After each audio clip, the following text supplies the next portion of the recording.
Na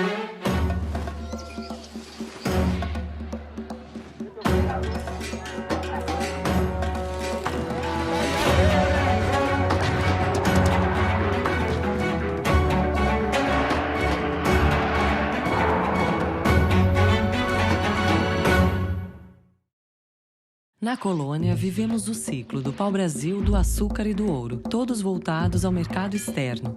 Com a vinda da família real portuguesa e a independência, tivemos tesouro, fazenda, banco e constituição. Enquanto o mundo viveu duas revoluções industriais, o Brasil continuou baseado em latifúndios, exportação e trabalho escravo. Agora, no ciclo do café, a escravidão foi abolida e 1 ano depois chegou a República e as promessas de grandes mudanças. A economia mudou pouco até 1929, quando o mundo quebrou. Com a Grande Depressão, o poder econômico e político mudava de mãos.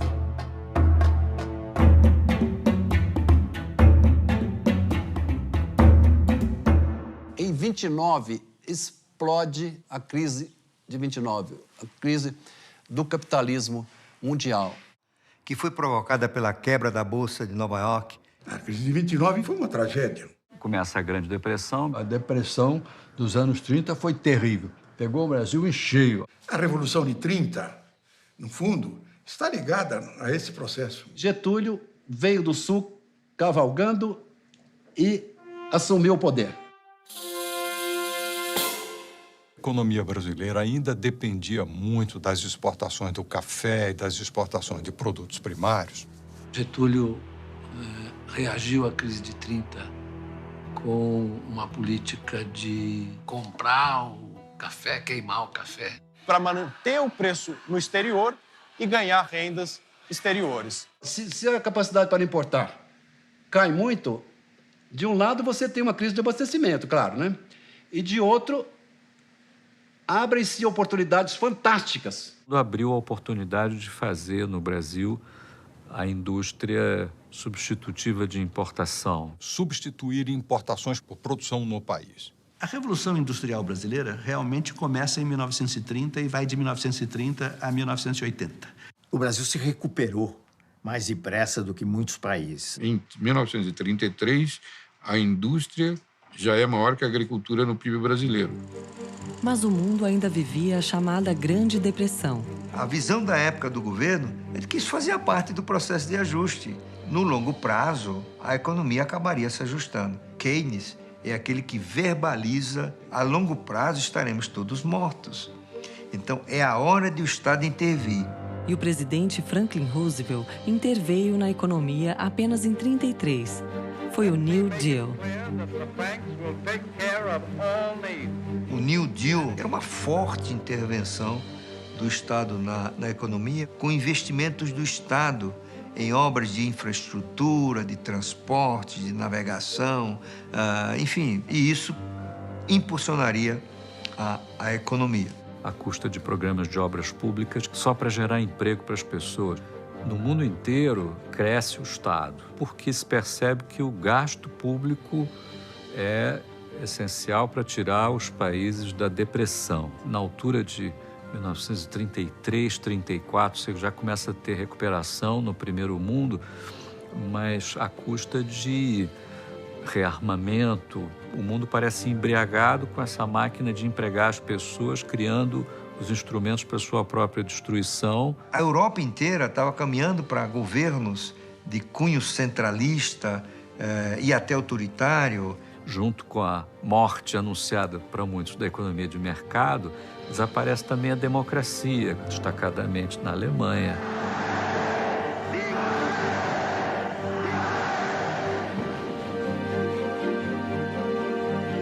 Vários regimes autoritários surgem no mundo inteiro, também na Itália e no Brasil. O Estado brasileiro deixou de ser um Estado liberal oligárquico para ser um Estado desenvolvimentista, ou nacional desenvolvimentista, como se falava, a partir de 1930. Quer dizer, o Vargas, em 37, ele golpeia, né?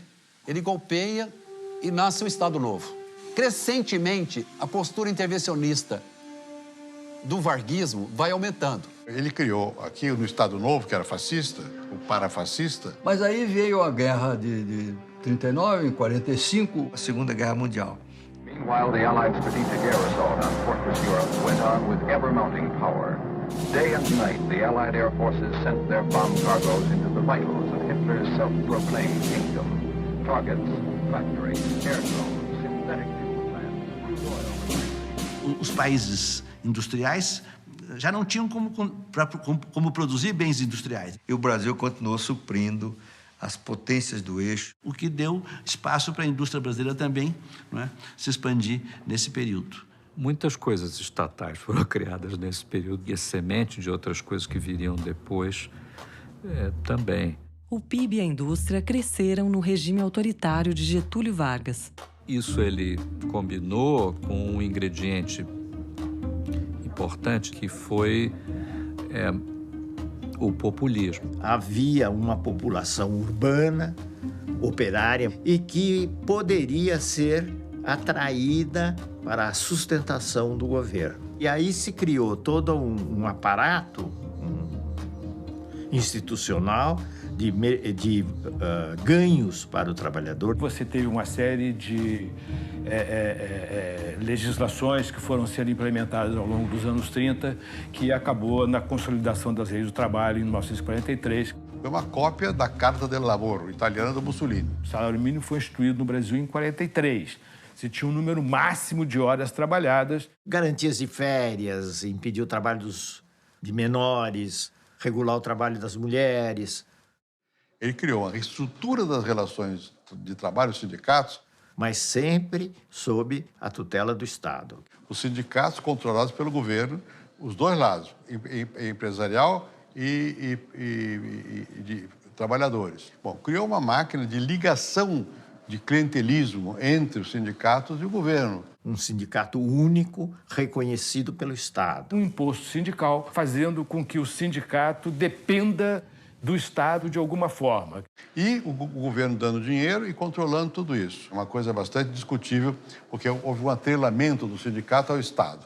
E depois a manipulação política do sindicato para o partido que domina o governo, ou do qual o governo provém. Enquanto as disputas de classe eram controladas no Brasil, em 1945 a guerra chegava ao fim. E surgia a Guerra Fria. Já prevendo o fim da guerra, em 1944, as nações se reuniram para reorganizar a economia mundial. A economia mundial ficou muito desorganizada. Em 1944, há essa grande conferência em Bretton Woods para reordenar o sistema monetário internacional. É quando se inventa o FMI. Uma instituição, né, que, de alguma forma, deu assim as regras do jogo para o comércio internacional. Pode haver situações onde um determinado país se vê com falta de recursos. Ele nasceu para controlar déficit em contas correntes. Para evitar, inclusive, que este problema, localizado neste determinado país, se amplificasse. Para ajudar países nesse tipo de situação sem um prejuízo muito grande às populações. Com o FMI, surgiram também a ONU e o PIB, o cálculo das riquezas produzidas em cada país. Acabou a Segunda Guerra Mundial, imediatamente a ONU convocou todo mundo e fez as regras sobre como ia ser feita a contabilidade nacional e, portanto, como ia ser calculado o PIB. PIB quer dizer Produto Interno Bruto, e ele é uma somatória de tudo o que se produz e que é considerado economicamente valioso. Nenhum país pode ser membro do FMI se ele não calcula direito isso. A Conferência Internacional de Bretton Woods, 1944, presume que cada país vai ter um banco central para cuidar da sua moeda.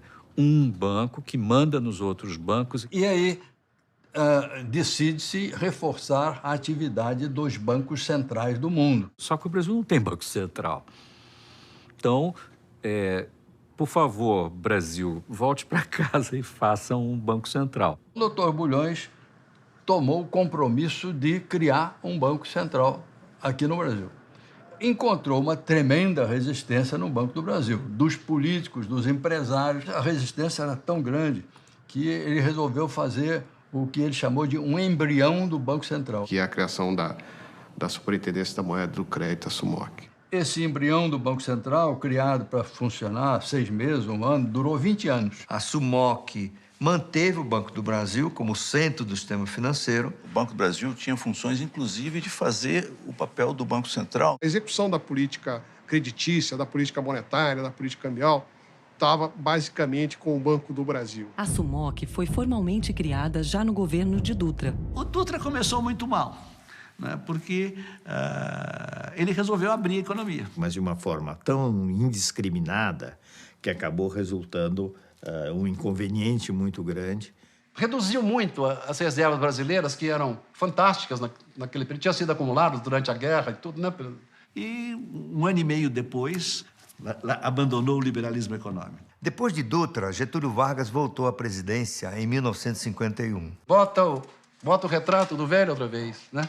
Bota o retrato do velho outra vez, bota no mesmo lugar o sorriso do velhinho, faz a gente trabalhar, o sorriso do velhinho, faz a gente trabalhar. O que o Getúlio fez? Fez muita coisa importante. O modelo institucional da infraestrutura foi desenhado pelo Getúlio. Com uma série de projetos. Foi criado o BNDES, que na época era BNDE, não era BNDES. Com a preocupação de financiar as atividades de infraestrutura, criam uma série de empresas estatais importantes que depois marcaram o desenvolvimento brasileiro, né? O governo Vargas cessa abruptamente em 54, causando comoção nacional. Nas eleições seguintes, Juscelino Kubitschek foi escolhido presidente do Brasil. Qual o país que JK encontra? Já é uma economia em processo avançado de industrialização. Juscelino mobilizou o país em torno de um grande projeto. O projeto de um Brasil grande. O que se dizia era 50 anos em 5. O governo Juscelino, desde o início, teve um ambicioso plano de metas. Com foco em 5 setores, que é a energia, transporte, a indústria de base, a saúde e a alimentação. E Brasília, né? A mudança da capital federal, que a longo prazo abriu uma nova fronteira agrícola para o país. Mas mais do que isso, representou o avanço de um novo setor na economia brasileira, que é o setor das grandes construtoras. Talvez mais emblemático tenha sido a capacidade de atrair para o Brasil a indústria automobilística. Digamos que o Juscelino realizou de outra maneira aquilo que o Getúlio tinha concebido, né? Processo de industrialização. Ele foi tão competente e tão hábil. A economia brasileira mudou de patamar. Os grandes projetos de energia, Furnas, por exemplo, grandes projetos rodoviários, a integração com o Nordeste, a BR-116, muitos projetos. Foi crescimento acelerado, industrialização acelerada, integração nacional, interiorização do desenvolvimento. A 56 até a 61, quando a economia cresceu 8,5% reais, o PIB aumentou em 50%. É algo espantoso, é quase um milagre, é assustador o que aconteceu durante o governo JK. O governo Juscelino tem uma imagem histórica açucarada. Tudo deu certo, inovação na música, otimismo. O florescimento das artes no período JK. O bicampeonato de 58 e 62, quando, nas palavras de Nelson Rodrigues, o Brasil abandona o chamado Complexo de Vira-Latas. O período ficou conhecido como Anos Dourados. Os Anos Dourados eram também o início da era espacial no mundo. E no Brasil, marcava o início de graves problemas.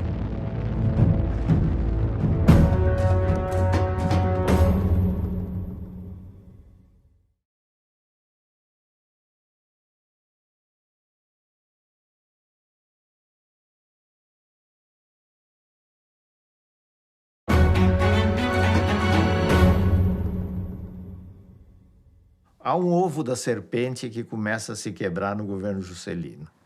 A maior crítica que é feita a JK e a seu governo é econômica.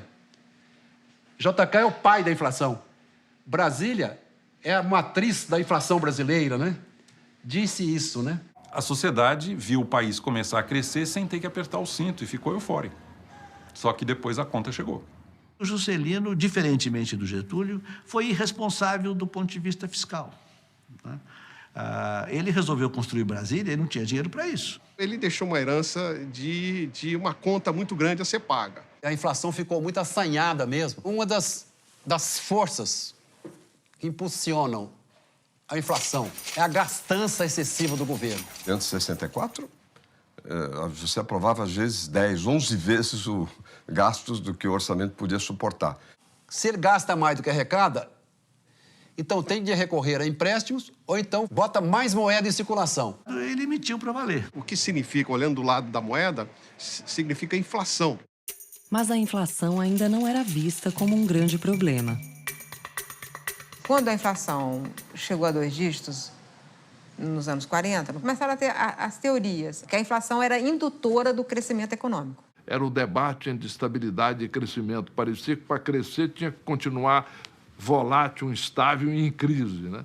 E que estabilidade ia levar à estagnação. Ao combater a inflação, você tomaria medidas que produziriam uma redução do crescimento, como uma redução do gasto público ou uma elevação da taxa de juros, e que isso aí eram medidas recessivas. Muita gente acreditou nessa lorota. A inflação que é uma maneira pela qual você vai tirando o valor de quem tem a moeda nas mãos. Cada unidade monetária que você tem na mão, cada vez compra menos. A inflação é um imposto sobre o pobre. É colocar a mão no bolso de cada cidadão brasileiro, corroendo o poder de compra da renda dos brasileiros. Então, o governo, na verdade, com a inflação, retira o poder aquisitivo da população, se apropria dele de uma forma traiçoeira. Inflation was a kind of tax on everybody that took away savings, but it wasn't one that was voted on by the public. Alguém que diga que o imposto sobre o pobre deve ser a base do progresso de uma nação é um pervertido, entendeu? Devia estar preso. A conta foi entregue a Jânio Quadros, que achou mais urgente proibir maiôs nos concursos de Miss, biquínis nas praias e o lança-perfume nos bailes de carnaval. O Brasil estava vivendo desequilíbrio fiscal e crise inflacionária. Setor externo desarrumado, balanço de pagamento desequilibrado, a inflação em alta. A bomba caiu no colo do sucessor e, de certa maneira, isso preparou o terreno para o golpe militar de 64. Que era o período da Guerra Fria. Então, havia o princípio de estabilidade política, não só no Brasil.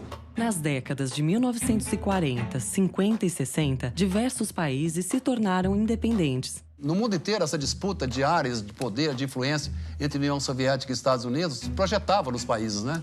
Em 1959, nós temos a Revolução Cubana.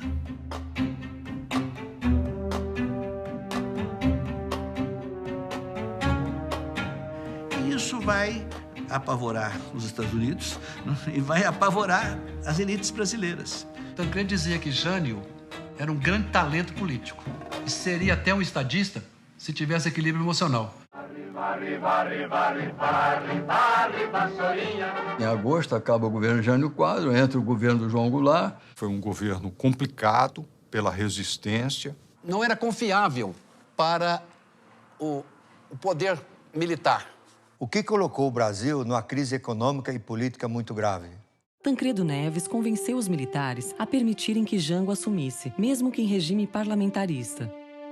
Em 61, Jango restabeleceu relações com a União Soviética e, em 62, se absteve de apoiar a expulsão de Cuba da Organização dos Estados Americanos. Isso logo antes da crise dos mísseis, considerado o auge da Guerra Fria.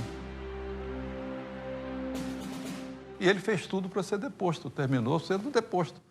Sucedeu-se a crise que vem com o governo Goulart.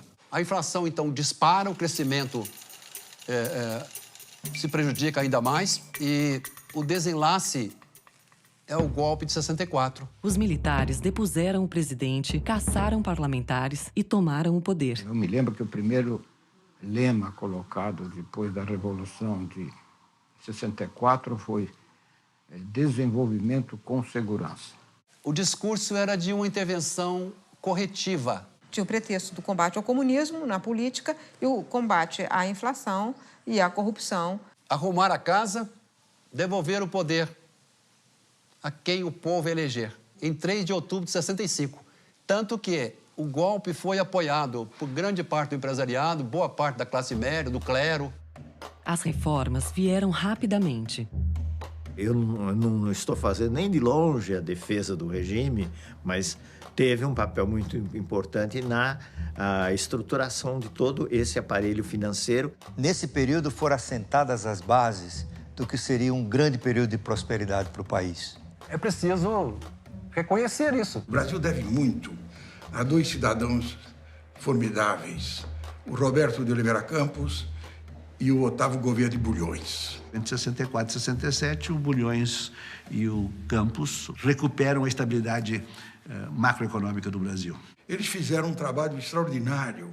É muito difícil você encontrar um setor da economia brasileira que não tenha sido modificado. Foi feito um grande ajustamento fiscal. Um combate severíssimo à inflação, ao déficit público, redução de despesas. Reforma tributária, a reforma monetária, a criação definitiva do Banco Central, até então era a Superintendência da Moeda e Crédito. O Banco Central foi criado em 1964. Em 1965, baixa a lei do mercado de capitais. Eu acho que tivemos uma primeira reforma bancária. E aí os bancos um pouco maiores começaram a ter mais condições de financiar empresas e começaram a se expandir mais, ocupando o território nacional. Enfim, uma série de inovações que foram muito importantes. E é interessante que todas essas reformas foram feitas num período curto, de apenas 2 anos e meio. Em vez de devolver o poder aos civis em 65, como prometido, os militares foram reduzindo as liberdades políticas e civis, até que o regime passou a torturar presos políticos e censurar a imprensa. Mas a economia crescia e a inflação caía. Quando o Delfim estava no Ministério da Fazenda, eu no Banco Central, um período áureo da história do Brasil, chamado milagre econômico. Nunca houve milagre. Milagre é feito sem causa. Esse processo foi feito, basicamente, dando ao setor privado o estímulo necessário para aumentar a sua produção. Um grande programa de exportação de manufaturados. A taxa de câmbio adequada, uma carga tributária modesta. O modelo esse de desenvolvimento que o Brasil adotou nesse período foi um modelo de uma economia fechada, com a presença importante do Estado, pouca ênfase em produtividade, pouca ênfase em educação. Enquanto o homem chegava à Lua e inventava o microprocessador, os brasileiros iniciavam a construção da usina de Angra dos Reis, da Transamazônica e da ponte Rio-Niterói. Com a taça da Copa de 70 e o sucesso econômico, muitos brasileiros fechavam os olhos para a truculência da ditadura militar. De 1967 a 1974, durante praticamente 7 anos, o Brasil se desenvolveu de uma forma muito firme. O Brasil, por exemplo, foi um país que bateu recordes de crescimento. Taxa de crescimento média perto de 9%.